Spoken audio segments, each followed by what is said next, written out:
electrónicas. En su lugar va a generar más bien las denominadas transiciones vibracionales en la molécula. No vamos a tener la energía suficiente con esta radiación como para deslocalizar electrones, ¿no? Y en ese sentido solamente vamos a modificar el nivel de energía vibracional de la molécula. Ahora bien, este resultado de la interacción de la radiación infrarroja con la molécula se va a representar en un largo o en un margen bastante extenso del espectrograma infrarrojo. En este caso, vamos a iniciar con el espectro infrarrojo mediano, ¿ya? Que se lee desde unos 400, desde unos 4000 hasta unos 400 nanómetros. Ese sería su margen. Más abajo estaría el infrarrojo cercano y más arriba el infrarrojo lejano. Arriba en el sentido de considerar la longitud de onda, ¿ya? Y número de onda sería más arriba acá y más abajo a este lado, ¿no? O con mayor o con menor número de onda. La utilidad analítica de la espectroscopía infrarroja, especialmente hoy, está dado por el espectro infrarrojo mediano y por encima de los 4000 centímetros a lo menos uno, el espectro infrarrojo cercano, ¿ya? Bueno, entonces, en el gráfico que se representa, vamos a encontrar dos regiones. La región de grupo, ¿ya? Que representa al grupo funcional más preponderante de la molécula, y la región de la huella dactilar, que va a representar al escaneo de cada una de las partes de la molécula, ¿ya? En esta técnica de uso de la espectroscopía infrarroja media, nos interesa el escaneo de cada una de las partes de la molécula, ¿ya? Que vendría a ser la región de la huella dactilar. Esta región constituida por varios valles sirve para estudios de identidad. Es parecido a un código de barras, pero en este caso es un código de valles que, si comparamos con un patrón y coinciden perfectamente, siempre y cuando estén en las mismas condiciones, entonces podemos decir que corresponde a la molécula en estudio. Para mejorar la lectura, en la parte inferior observamos una gráfica de espectroscopía infrarroja, ¿ya? De una estructura que nos muestra las regiones donde la molécula es activa frente a la radiación, la zona de grupo y la zona de la huella dactilar, ¿ya? Pero además, en la parte inferior nos muestra una tabla donde indica el número de onda, ¿ya? En el que existe actividad o se forman estos valles, ¿no?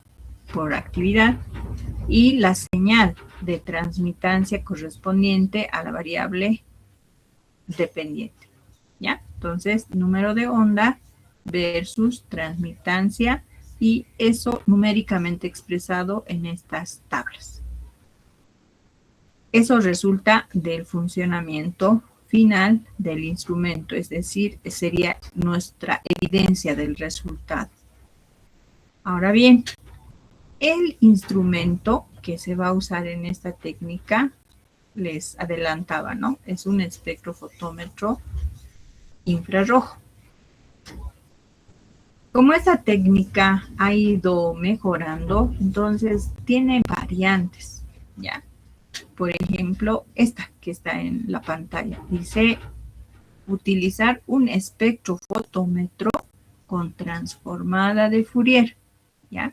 Una espectrofotometría infrarroja con transformada de Fourier. Es lo que actualmente se utiliza. ¿En qué consiste? Es un instrumento que ha sido modificado en su diseño, ¿ya? Consigue el resultado final, que es el espectrograma infrarrojo. Sin embargo, dado los cambios profundos en la estructura del instrumento, en realidad el primer gráfico que se obtiene es un interferograma, ¿ya? Entonces, describamos al instrumento. Va a utilizar una lámpara que emita radiación infrarroja. El hombre solamente va a poder observar una coloración roja, nada más, porque el resto ya ni podemos distinguir nosotros, ¿no? Se va a caracterizar para nosotros los humanos, especialmente más que el color, por la señal de calor que genera esta lámpara cuando está encendida. Y esta lámpara va a seguir un trayecto lineal, ¿ya? O por lo menos una dirección, de tal manera que va a alcanzar una parte del instrumento que recibe el nombre de interferómetro, ¿ya? Entonces vamos a insertar un cuadrito acá, ¿ya? Que sería más o menos así.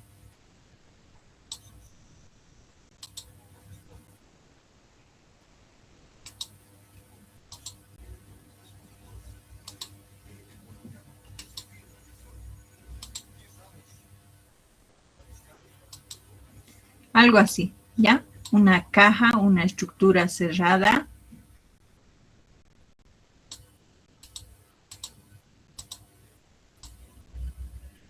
Algo así. Más o menos ahí, ¿ya? Entonces, en esta estructura cerrada que está marcado en verde, vamos a encontrar al interferómetro. ¿Qué contiene el interferómetro? Básicamente, la parte óptica constituida por espejos, ¿ya? Dos espejos de reflexión, fíjense, este que estoy marcando con el cursor y este otro segundo. Este espejo inicial que estoy marcando es fijo, es como un espejo pegado en la pared, ¿ya? Así, un espejo fijo. Y este segundo espejo también está cerca de una estructura posterior, con la diferencia de que tiene una especie de sistema de cremallera, ¿no? Ya que es móvil. Se aleja, se acerca, se aleja, se acerca hacia el haz de luz, ¿no? Entonces, yo voy moviendo el cursor y así se va moviendo este espejo, ¿ya? Entre el paso de del haz de luz infrarrojo se va a ubicar una ventana, ¿ya? De transmisión y reflexión, que va a ser un cristal capaz de recibir radiación y reflejarlo en dirección al espejo fijo. Y como comprenderán, cuando un espejo recibe radiación, que el espejo sería una superficie pulimentada, va a reflejar o devolver al medio ese haz de luz. De esta manera, tal cual sigue la flechita. Y el espejo va a recibir la radiación y se transmite ese haz de luz atravesando este material óptico hasta alcanzar la muestra, ¿ya? Asimismo, habrá de recibir este dispositivo óptico radiación que se transmite, que logra pasar por el espejo y alcanza al segundo espejo, que les decía que es móvil. Se acerca, se aleja, se acerca, se aleja.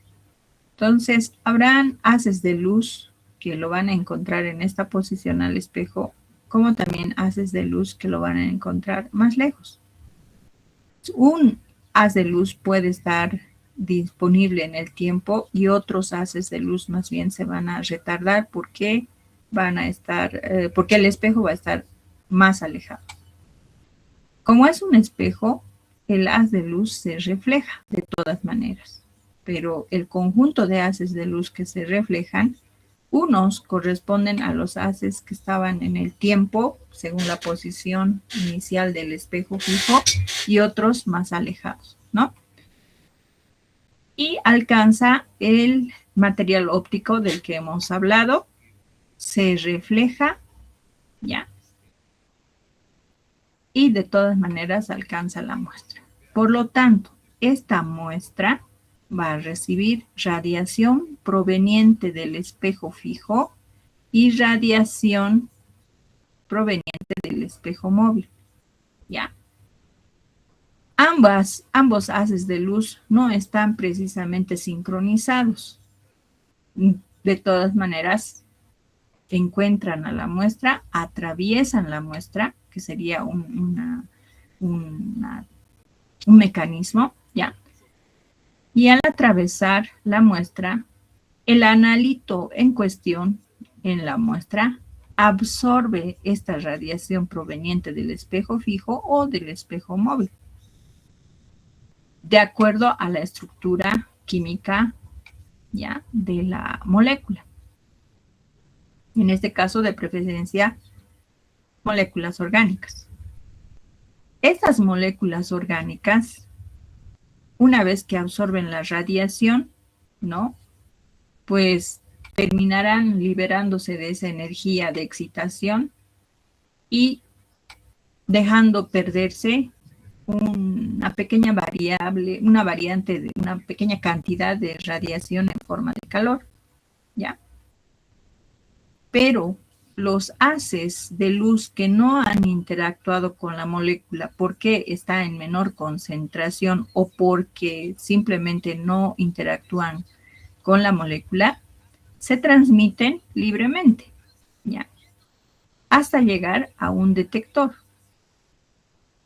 En el detector, la radiación infrarroja resultante transmitida se transforma en energía eléctrica, ¿ya?, y va a generar, después de ser amplificada, un interferograma, ¿ya?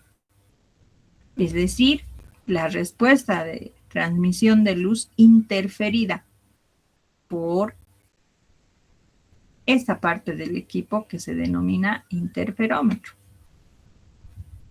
Este gráfico es difícil de comprender, ¿no?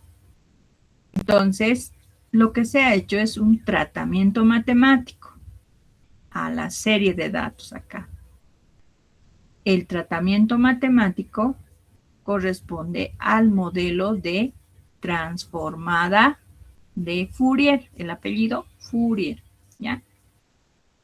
Este tratamiento matemático logra la transformación de los datos hasta conseguir un espectrograma infrarrojo clásico, tradicionalmente conocido, donde vamos a conseguir la variable independiente expresado en número de onda y la variable dependiente expresado en transmitancia, de preferencia, pero también pueden cambiar en modo absorbancia, ¿ya? Y en él vamos a encontrar la zona de grupo y la zona de la huella dactilar.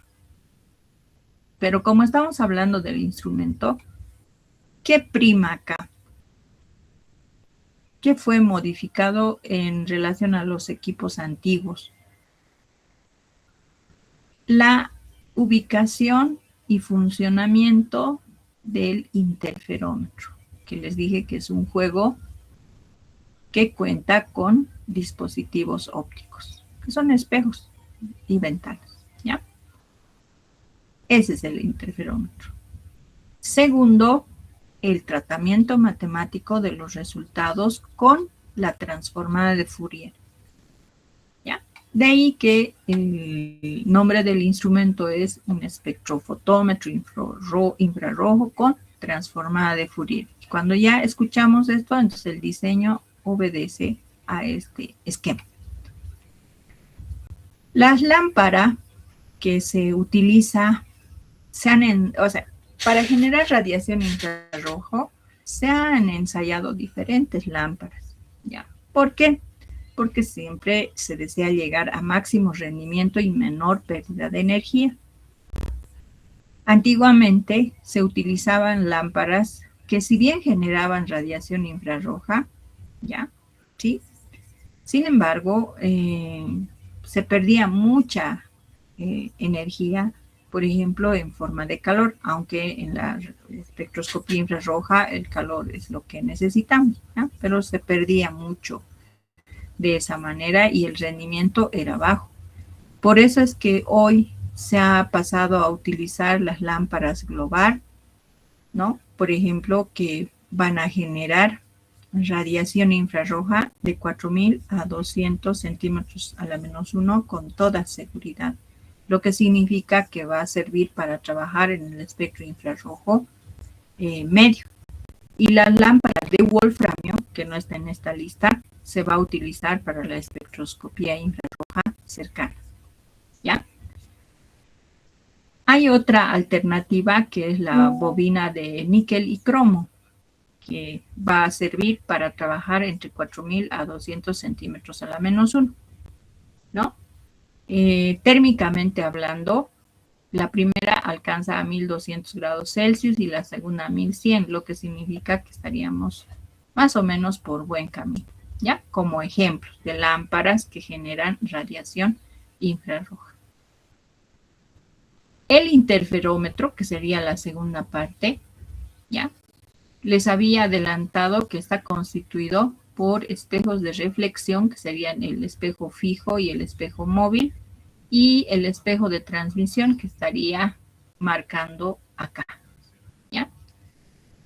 El divisor de haz, que sería este espejo, se recomienda o se ha ensayado su instalación usando materiales de bromuro de potasio, ¿ya? Que va a poder dejar pasar luz desde unos 375 a 2.000 centímetros a la menos 1, lo que significa que trabaja tanto para el infrarrojo cercano como también puede trabajar para el infrarrojo lejano. Digo mediano, que sería lo que necesitamos, ¿ya? El modelo de este interferómetro, ¿ya? Obedece al aporte realizado por Michelson, que sería el apellido de la persona que ha diseñado junto con otras este juego de espejos para conseguir radiación interferida, ¿ya? El resultado de la interferencia, como indica en la diapositiva, va a producir haces de luz, ¿no? Constructivas y destructivas, de tal manera que esas radiaciones van a alcanzar a la muestra, ¿no?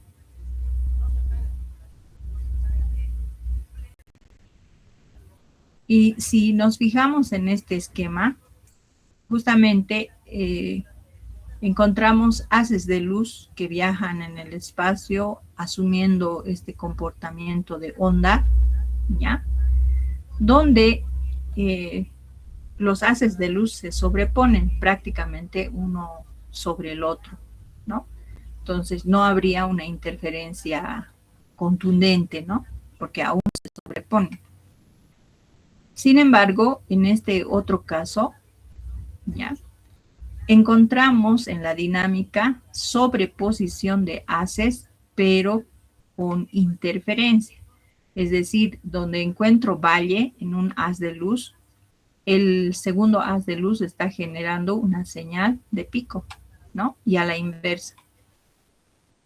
Lo que va a dar lugar a un escaneo profundo, veloz de la especie química que estamos estudiando, ¿ya?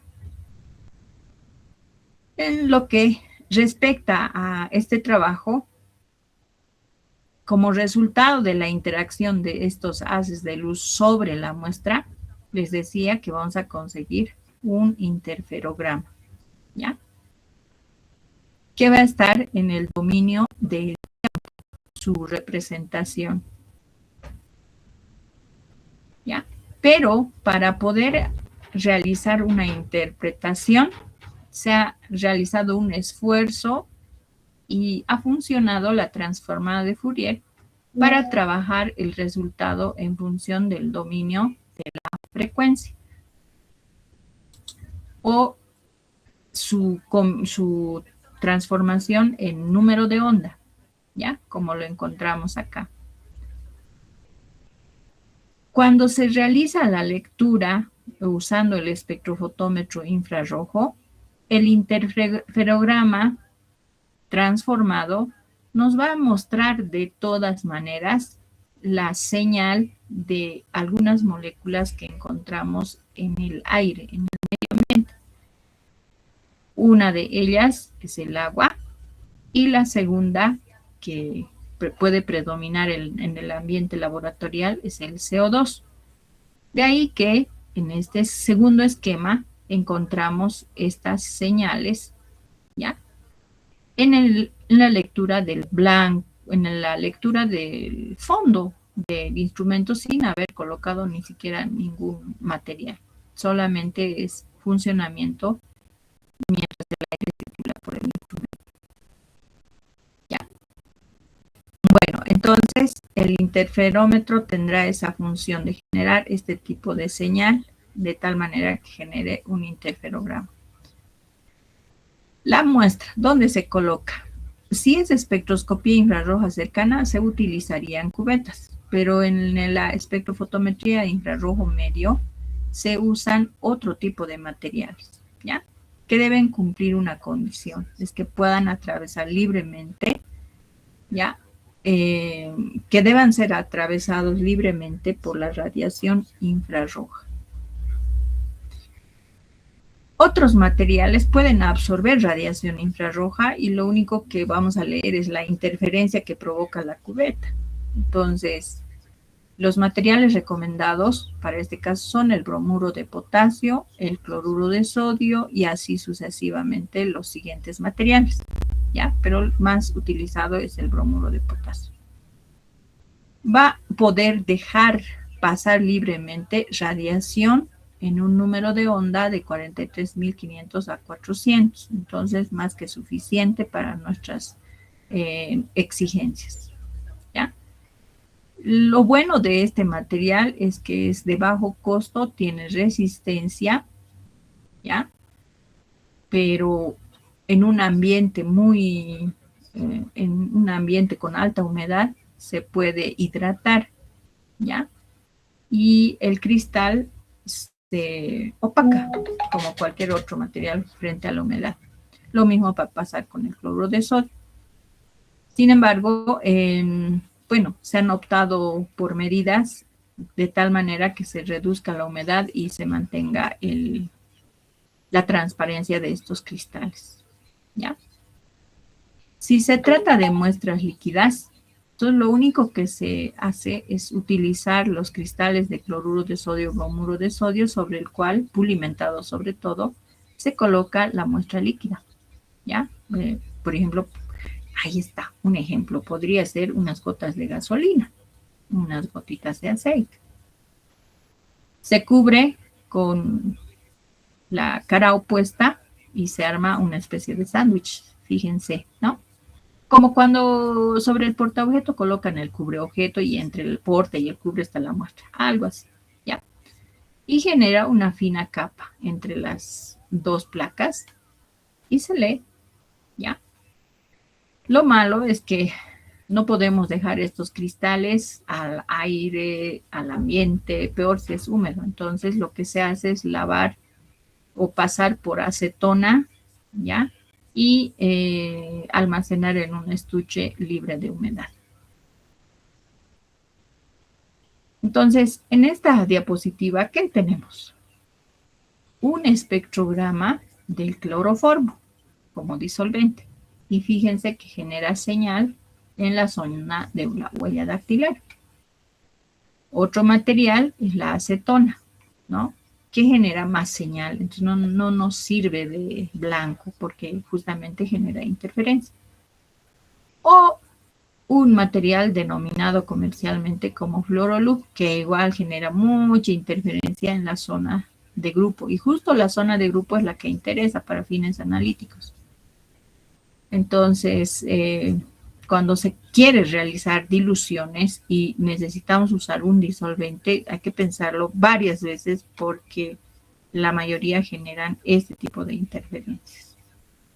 ¿Ya? Entonces, en realidad interesaría trabajar directamente el líquido puro, ¿no? Para ensayos cualitativos. ¿Qué se hace? ¿Qué hacemos con las muestras sólidas? Por ejemplo, sacarosa, polvo de harina, polvo, leche en polvo, ¿no? Ese tipo de material sólido. Chocolate, ¿no?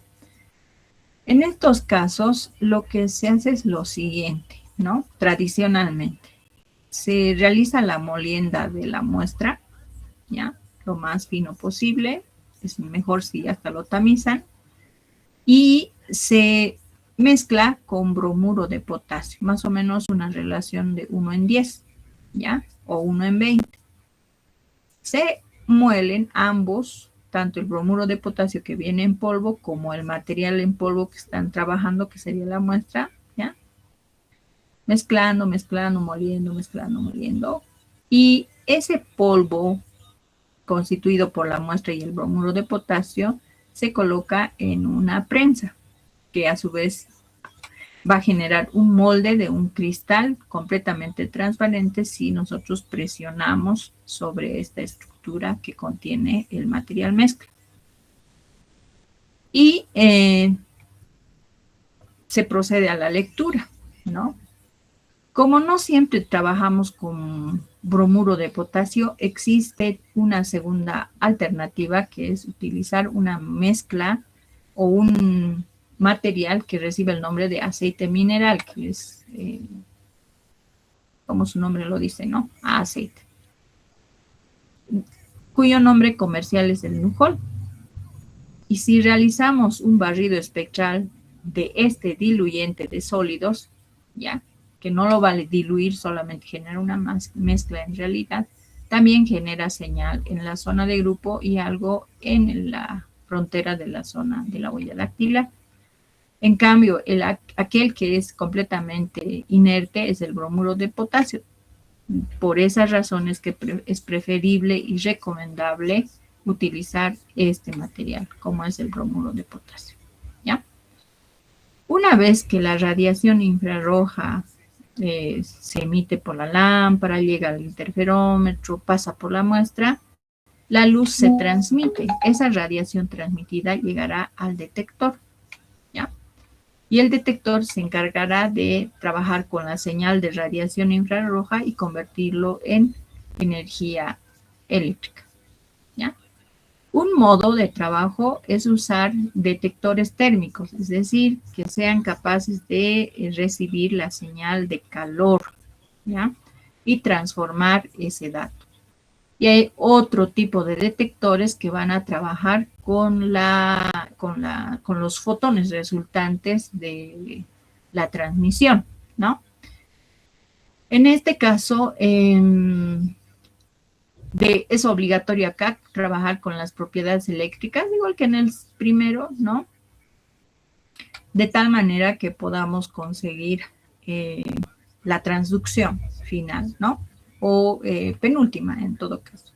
Amplificar la señal y generar un registro con este último dato, ¿ya? Ahora, en espectroscopía infrarroja se utiliza actualmente un detector mundialmente conocido que es el sulfato de triglicina deuterado, ¿ya? Entonces, genera un buen nivel de detección, aunque en esta tabla indique bajo, pero genera buenos datos, ¿ya?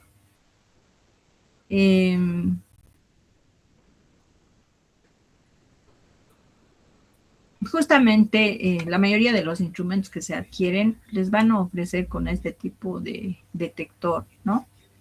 Le van a seguir los de seleniuro de plomo, sulfuro de plomo, ¿ya? Como algunos de los materiales, le van a seguir con buen nivel de detección, la combinación de antimonio e indio, por ejemplo. Sin embargo, van a necesitar purgar o generar un sistema constituido por nitrógeno para purgar el ruido de fondo, ¿ya?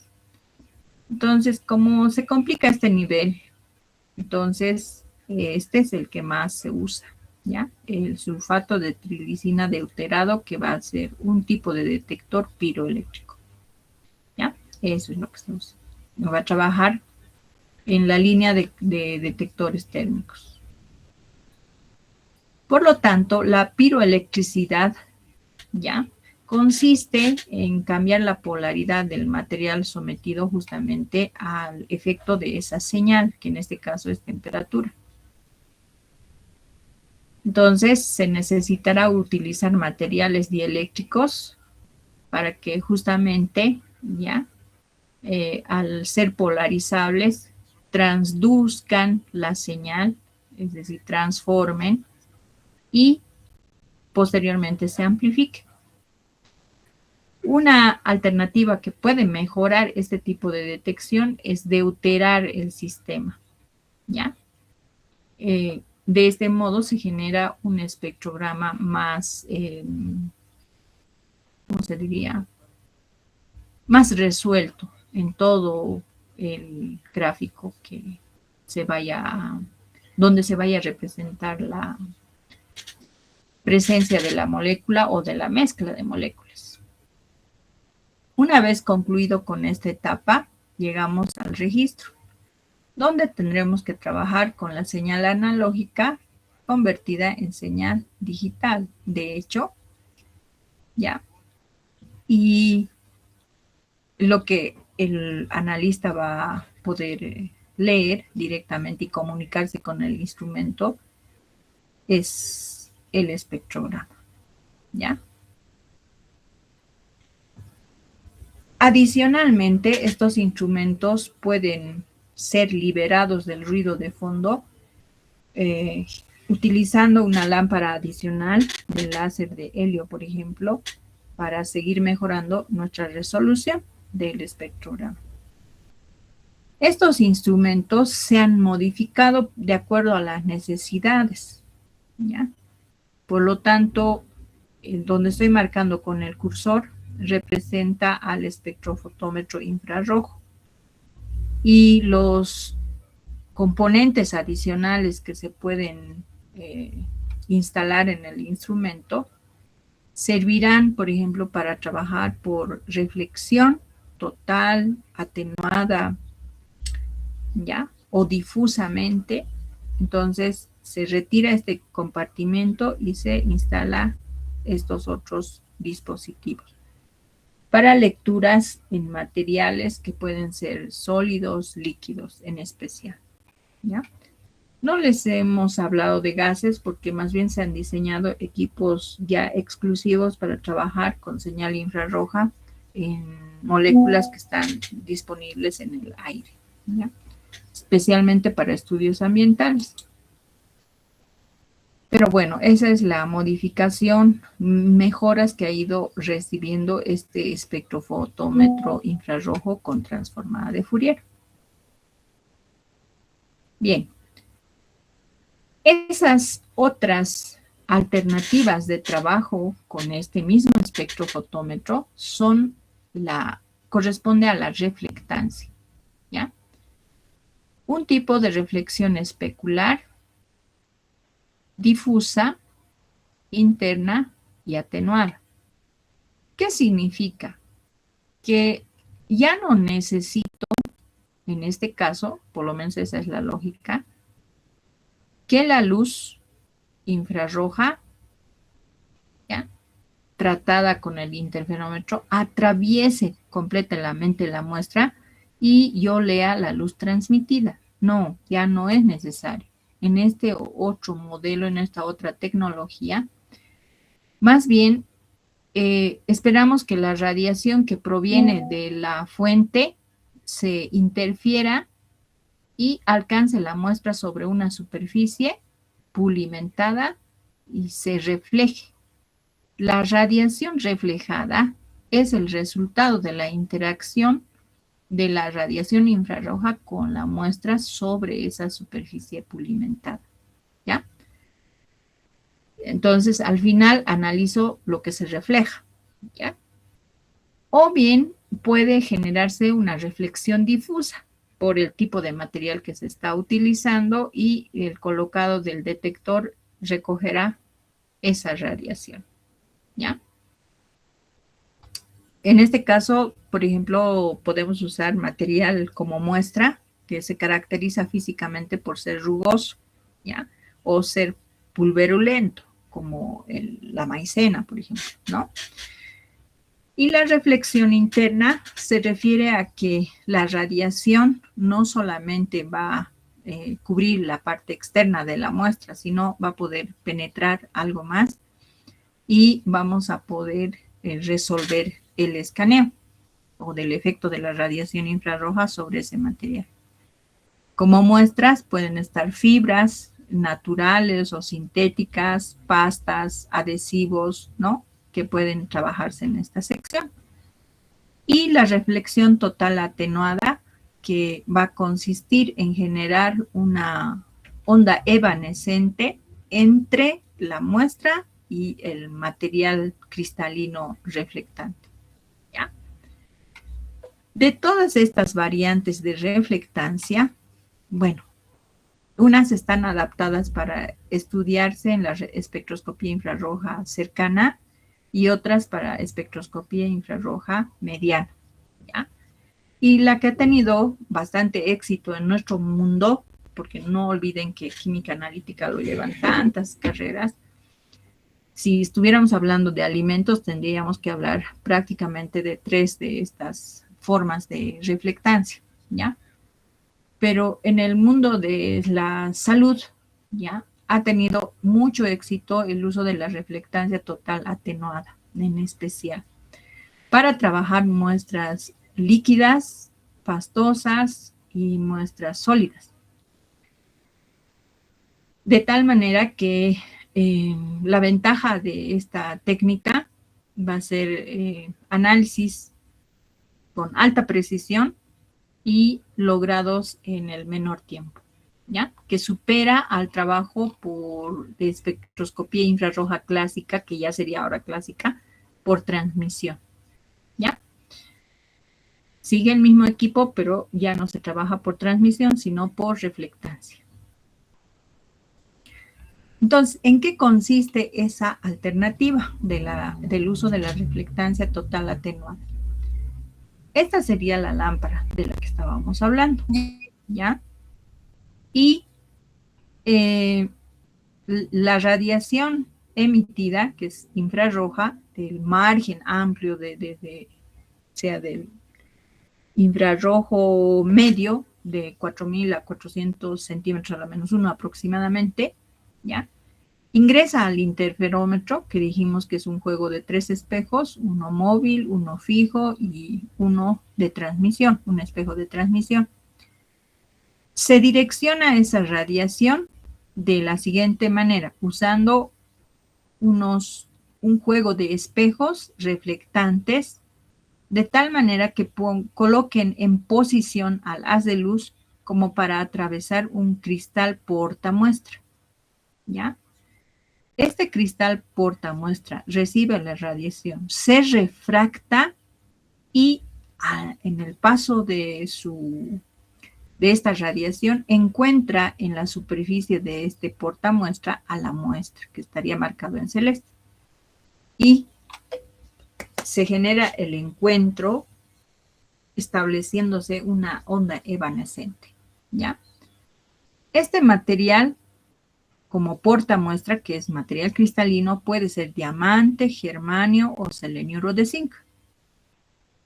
y como son altamente pulimentados y tiene una densidad, un índice de refracción alto, ¿ya? Puede generar una o más ondas evanescentes de acuerdo al tamaño de este cristal portamuestra donde colocamos la muestra. Al final, esta onda, ¿ya? Se refleja y utilizando un espejo se direcciona el haz de luz hacia el detector, que es un detector de sulfato de trilicina que pertenece al grupo de detectores piroeléctricos, que es más común. Y esa radiación se transforma, la señal, se amplifica, se genera la señal analógica, se transforma en digital, se aplica el modelo matemático de la transformada de Fourier, que ya sería el uso del software, sobre este sistema de datos y se genera finalmente el espectrograma infrarrojo. Lo mismo, ¿ya? Transmitancia, absorbancia o rendimiento en función del número de onda. Físicamente, si se utilizan fotografías, sería el mismo equipo, un espectrofotómetro infrarrojo con transformada de Fourier, con la diferencia de que en esta sección que estoy marcando con el cursor colocamos el dispositivo de reflectancia total atenuante. La muestra se coloca en esta sección donde está ubicado el cristal reflectante, ¿ya? Esta disposición puede generar uno o dos ondas evanescentes o un cristal más grande que genera varias ondas evanescentes, como se ve en este dibujo animado. La cantidad de muestra, como pueden apreciar en este dibujo donde estoy marcando, apenas corresponde 1 hasta 4 gotitas sobre el cristal, dependiendo obviamente del tamaño del cristal o su apertura óptica si quieren. El haz de luz, por lo tanto, proviene desde la lámpara, ingresa al sistema, llega a la muestra, retorna y sale con rumbo al detector, ¿ya? O se dirige rumbo al detector. En el espectro infrarrojo mediano, eso significa MIR, ¿ya? Dijimos que trabajamos de 4000 a 400 centímetros a la -1, aproximadamente. ¿Listo? De hecho, usamos acá un detector de sulfato de triglicina deuterado, ¿ya? Y por transmisión, por ejemplo, o reflectancia, vamos a generar un espectrograma siguiendo el siguiente orden, valga la redundancia. Generamos un interferograma, ¿ya? Con el fondo, con el material de referencia para verificar la calibración y con la muestra, ¿ya? 3 cosas. Resultado de fondo sin muestra, 0 de muestra, solo hay aire circulando. Número 2, colocando el material de referencia para verificar la calibración y 3, la muestra. El resultado de cada uno de ellos sirve. Primero, si se trabaja ruido de fondo para conservar la lectura o realizar un purgado de CO2 y agua, eliminar si es que hay exceso de humedad. Número 2, verificar los números de onda con el patrón de referencia. Y número 3, para establecer el espectrograma de transmisión o el espectrograma de reflexión en función del número de onda versus transmitancia o número de onda versus absorción, ¿ya? El instrumento con el hardware lo que va a hacer es sustraer o disminuir o restar todo el ruido que genera el fondo, ¿ya? Acá no estoy usando blanco, ojo, aunque puedo leer, pero no es necesario. Más bien lo que más interesa es el ruido de fondo, el background, ¿ya? Bueno, entonces, este ruido de fondo se va mostrar de la siguiente manera. Encendemos el instrumento, parecido a la Jasco, ¿no? En el modo operativo, definiendo las condiciones de operación, en qué margen deseas trabajar, porque tenemos que hacer un escaneo amplio, y en qué unidades vas a recibir esa señal, en transmitancia o en absorbancia. Acto seguido, cierras los compartimentos y realizas la lectura de fondo, el background, y obtienes este espectrograma. Este espectrograma no es resultado de una sola lectura, sino una serie de varias lecturas que pueden ser 10, 9, 8. En este caso, por ejemplo, nos dice que está leyendo 2 de 8 repeticiones, que son rápidas, ¿ya? Entonces, obtenemos este interferograma. Digo, este espectrograma. Donde la primera señal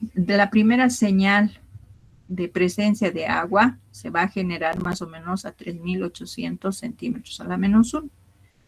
La primera señal de presencia de CO2 puede estar aproximadamente a 2.300 centímetros a la menos 1. La segunda señal, que ya sería un escaneo de la molécula como tal, de agua o de presencia de humedad, a 1.500 aproximadamente, ¿no? 1.500, 1.400, 1.600 centímetros a la menos 1. Y por último, el CO2 en un número de onda que estaría por los 700, 600 centímetros a la menos 1. ¿Ya? Si este ruido se profundiza demasiado, significa que tenemos que purgar el ambiente. ¿Ya? Bueno, una vez que hemos concluido con esta primera etapa, que en lo posible debe ser regular, ahora hay, ¿no?, formas en que desde el software puedes atenuar esta señal, reducir, restar, ¿ya? Hacer la corrección de agua, y CO2 significa sustraer esa señal indeseada, ¿ya? Entonces, vamos a colocar ahora el patrón, que era el paso 2, ¿ya? El patrón que se coloca para verificar que el instrumento está en condiciones, y es una evaluación rutinaria que se puede realizar, se utiliza estas plaquitas, ¿ya?, que tienen un pedacito de poliestireno, que es como el papel celofán, ¿ya?, prácticamente. Pero es poliestireno, ¿ya? Y además, en esta placa viene impreso el espectrograma que debería resultar después de leer este material, que es una molécula, como está descrito acá, una estructura orgánica repetitiva de unidades de estireno, que sería el monómero que se va a ir repitiendo y repitiendo en este polímero, ¿ya? Entonces, en esta placa, además viene una tabla en la que va marcando cuántos números de onda se pueden controlar. Por ejemplo, acá están 11, ¿ya? La norma recomienda al menos evaluar 5 a 7 números de onda, ¿ya? Entonces, acá nos dice, debes encontrar señal a 699, 1029, 1601, sucesivamente, número de onda, ¿no?, en el espectrograma. Si consigues todas estas señales, significa que tu instrumento se ha verificado, ¿ya?, en su condición de funcionamiento.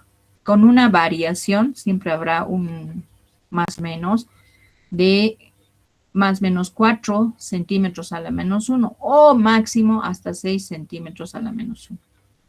Bueno, entonces realizas la lectura de este pedazo de material, ¿ya?, que es un polímero, y obtienes este espectrograma en la pantalla. Esta sería la zona de grupo que representa esta sección del monómero, y toda esta sección representaría el escaneo de cada una de las partes del poliestireno, ¿ya? Cada una de las partes. Como siguiente paso, en el analizador, en la máquina, se va a presionar en PeakFind para marcar los valles correspondientes. Entonces, me ubico en la pantalla y busco estos números de onda referenciales y los comparo, ¿ya? Tiene que cumplirse por lo menos los que están marcados en la parte inferior. Si se cumple, entonces estás con un equipo que está reconociendo con fidelidad a cada una de estos componentes del poliestireno, lo que significa que va a funcionar con la misma fidelidad en tus muestras, ¿ya? Bueno, entonces, si estás trabajando por transmisión, vas a generar señales profundas, bien estructuradas de los valles, ¿ya? Pero si trabajas por reflectancia, que es la segunda opción, ¿ya? No se logran señales profundas, pero en el software de la máquina van a encontrar un icono que dice corrección ATR. Presionan corrección ATR y corrige ese efecto y conseguimos señales más profundas, más reveladas de este sistema, que sería una corrección por software, ¿no? Tú en el mismo sistema puedes cambiar el modo de la variable dependiente en transmitancia o en absorbancia, ¿no? En este caso absorbancia serían picos y en transmitancia valles, los que tenemos que ir identificando. Si nos fijamos en la parte inferior o a la parte derecha de la pantalla del instrumento, vamos a poder encontrar una descripción de las condiciones operativas en las que se ha trabajado, pero también vamos a poder encontrar la descripción de la estructura a la cual probablemente pertenezca este espectrograma.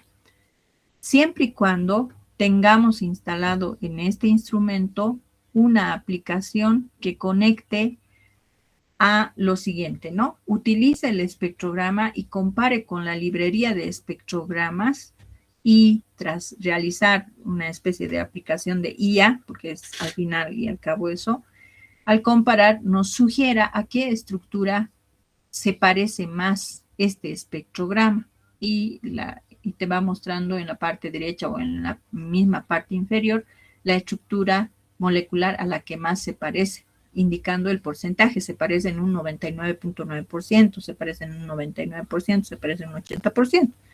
¿Ya? Entonces, obviamente, y tú irás guiándote por la recomendación que más se parezca. ¿Ya?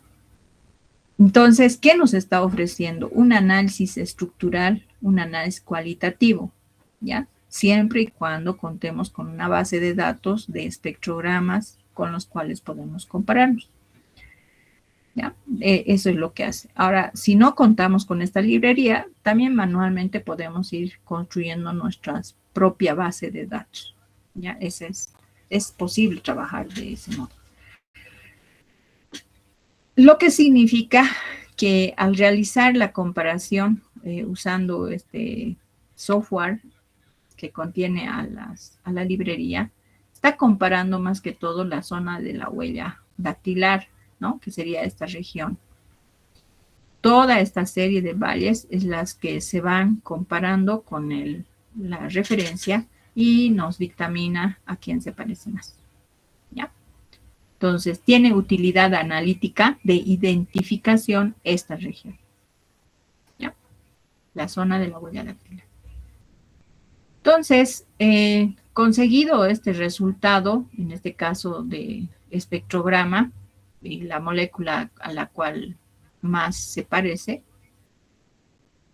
ya podemos imprimir y se va a registrar todos esos datos que acabamos de explicar. Asimismo, podemos trabajar no solamente material puro, sino también mezclas, ¿ya? Las mezclas solamente nos van a decir de manera global cómo se representa ese espectrograma, nada más. Difícilmente vamos a poder escudriñar, digamos, detalles de transiciones vibracionales por flexión, tensión, de manera contundente, como sí se puede hacer cuando se trabaja con material puro, ¿ya? Por lo tanto, es netamente comparativo en la espectroscopía infrarroja media si se trata de mezclas, ¿ya? Material puro nos puede ayudar a trabajar mejor. En cambio, en la espectroscopía infrarroja cercana, como se observa en este gráfico superior, ¿ya?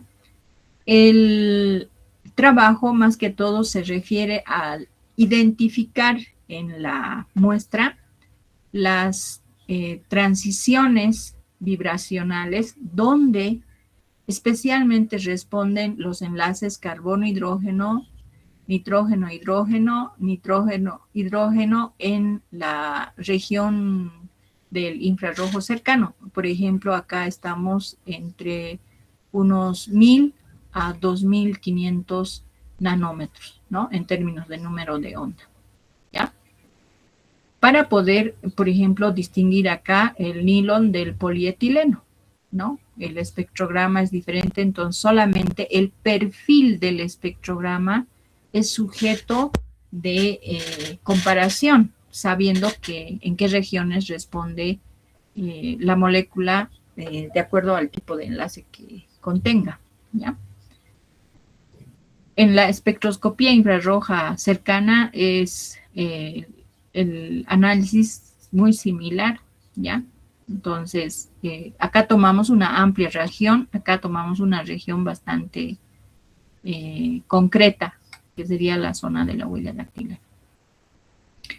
En la espectroscopía infrarroja cercana, que sería toda esta región que estoy marcando con el cursor, ¿ya? Vamos a encontrar señales que corresponden en la zona de grupo, por ejemplo, ¿ya? De tensión correspondientes a los enlaces carbono-hidrógeno, ¿no? Por ejemplo, simples enlaces, ¿ya?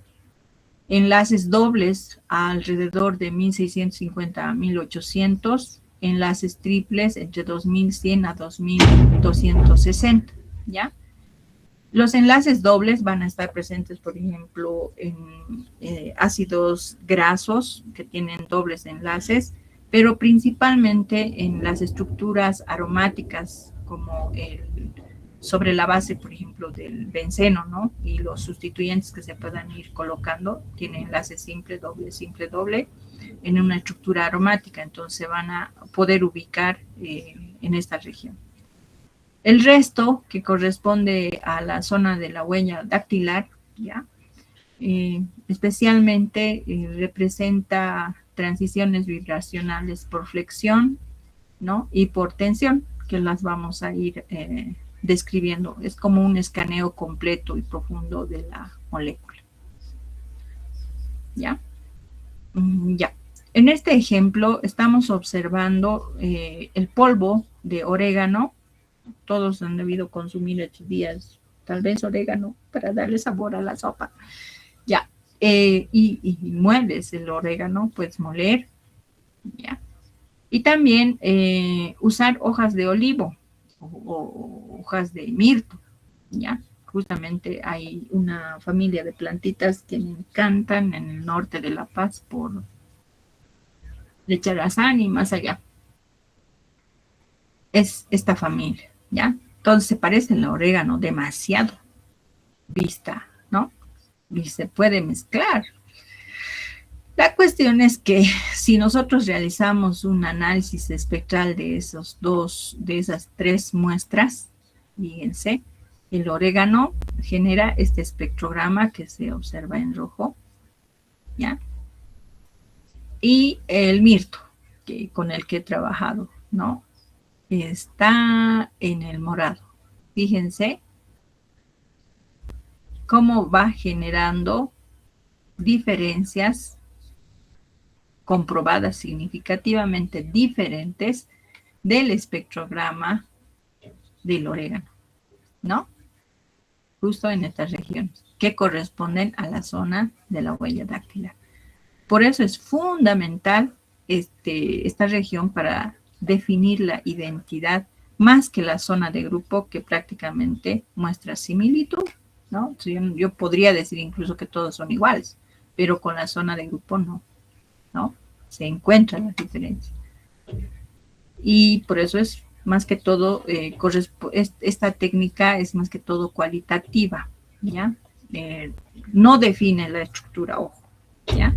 Solamente con la base de la librería te recomienda, pero no estudia estructura a profundidad.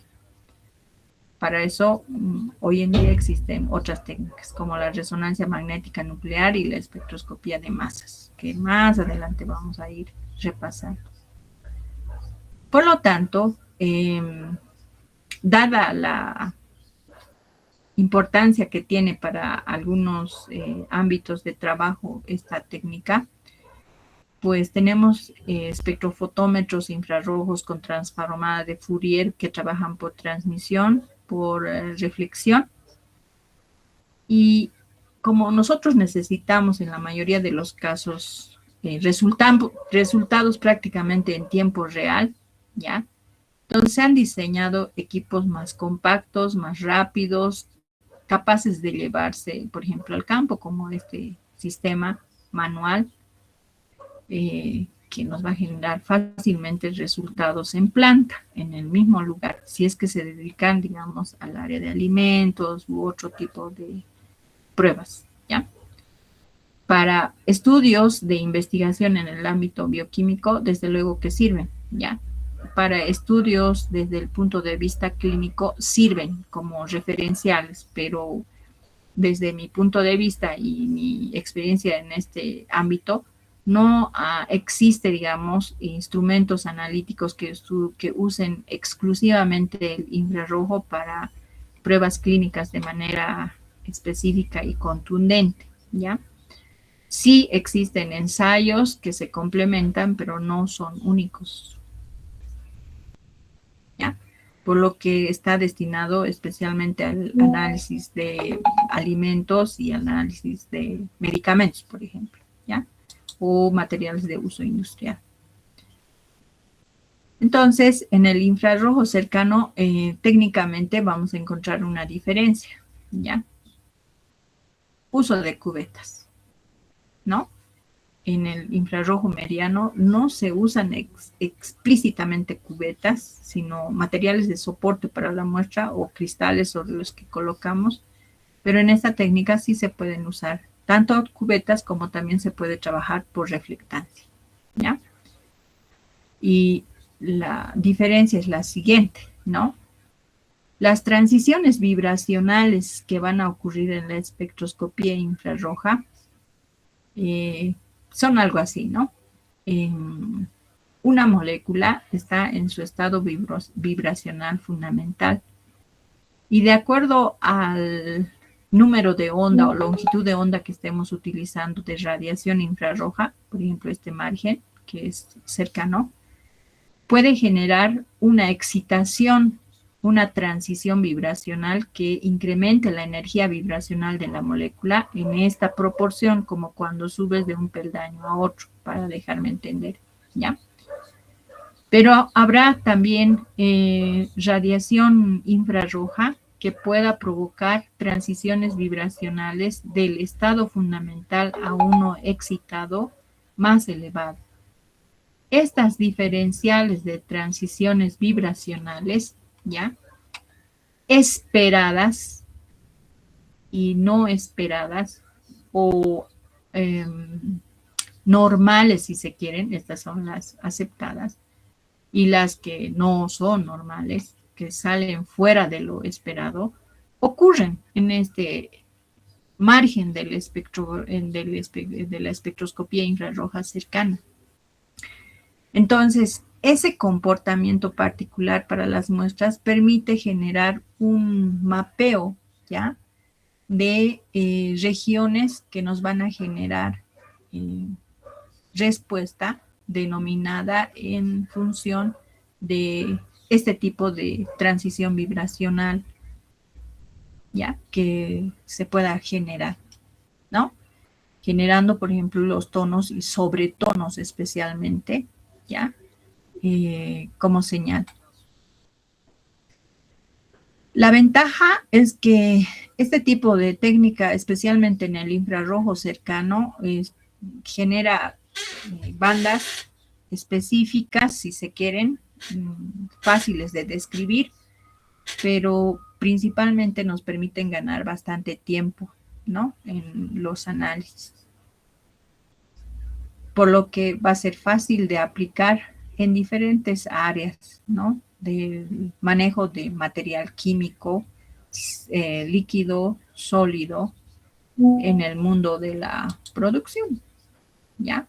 Como también en investigación, como es este caso, ¿no? La comparación entre la hemicelulosa, la celulosa y la lignina, ¿ya? Que hoy en día es bastante estudiado con fines médicos porque de pronto nos ayudan a transportar alguna molécula en especial, o alguna biomolécula en especial dentro del organismo para que vaya a cumplir una función metabólica específica, no tanto general, digamos, y se distribuya de manera aleatoria, sino va más direccionado. Y para eso necesitamos transportadores o materiales que sean de alta pureza y categorizados de acuerdo a su estructura, como es el uso de la celulosa, ¿ya? O adicionalmente, como a partir de lignina podemos hacer modificaciones químicas de tal manera que pueda conseguir una estructura capaz de acompañar el transporte de una biomolécula en particular al organismo, ¿ya? Entonces se hace el seguimiento puntual de las señales de esta molécula y cómo la modificación química va a ir generando justamente los cambios de señal en la molécula original. ¿Listo? Bueno, entonces eso para este tipo de estudio. Ya, y este ejemplo es simplemente, bueno, no viene al caso porque, bueno, sí viene al caso, si estuviéramos en intenciones de hacer un control de calidad, por ejemplo, al alcohol en gel que usábamos y que aún se utiliza en los hospitales y laboratorios, ¿no? Cuya composición base es el etanol, ¿ya? El carbopol, ¿sí? Y la glicerina.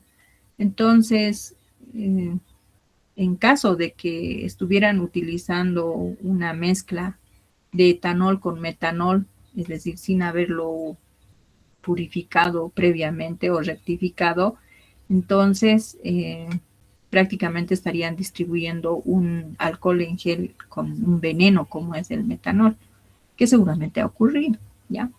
Entonces nos indica que una técnica rápida de análisis por espectroscopía infrarroja nos puede dar en tiempo real el resultado, ¿no? A fin de no estar esperando semanas, como el análisis de la gasolina, que creo que han tardado 3 meses, y por fin no hay un resultado contundente, ¿no? En estos casos se necesitan técnicas que nos permitan obtener resultados rápidos, ¿ya?